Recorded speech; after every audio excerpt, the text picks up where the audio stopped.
Familia ya mzee Peter Charo kutoka eneo la Shanzu imekanusha vikali taarifa zinazosambaa kupitia video zilizorekodiwa na baadhi ya vijana wa mitaa hiyo zikidaiwa kumhusisha mzee huyo na matukio ya kishirikina. Baada ya hapo sasa mganga akamchukua babangu akamweka kwa barabara. Akamketisha kabisa, akaanza ile kumpaka dawa sasa.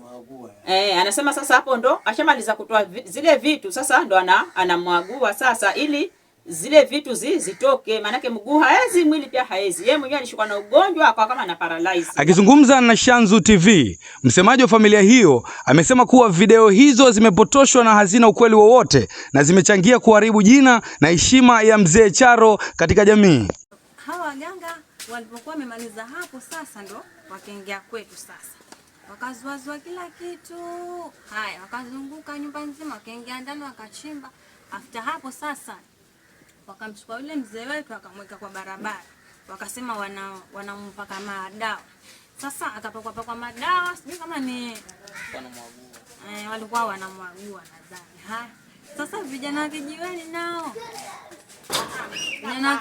nao wakaja. Huyo mzee wa mtaa, huyo waturoga, kumbe ni mchawi, huyo hatufanikiwi. Familia imeeleza kuwa mzee Charo alikuwa akitafuta tiba ya asili kutokana na hali yake ya kiafya na pia kutokana na imani yake ya kujikinga kiafya, ikisisitiza kuwa hakuna uhusiano wowote na madai ya upotoshaji yanayosambazwa mitandaoni.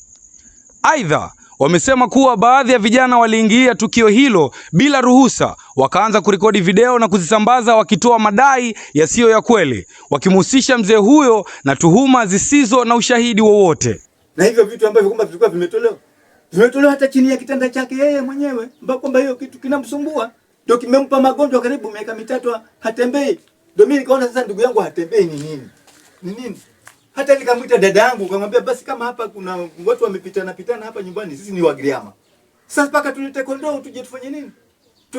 Ndio dada akaja juzi. Familia hiyo imetoa wito kwa umma kuepuka kusambaza video hizo bila kujua ukweli wa tukio, wakionya kuwa kufanya hivyo kunaweza kusababisha madhara makubwa ya kijamii na kimaadili, huku akisisitiza umuhimu wa kuheshimu faragha na kuthibitisha taarifa kabla ya kuzisambaza.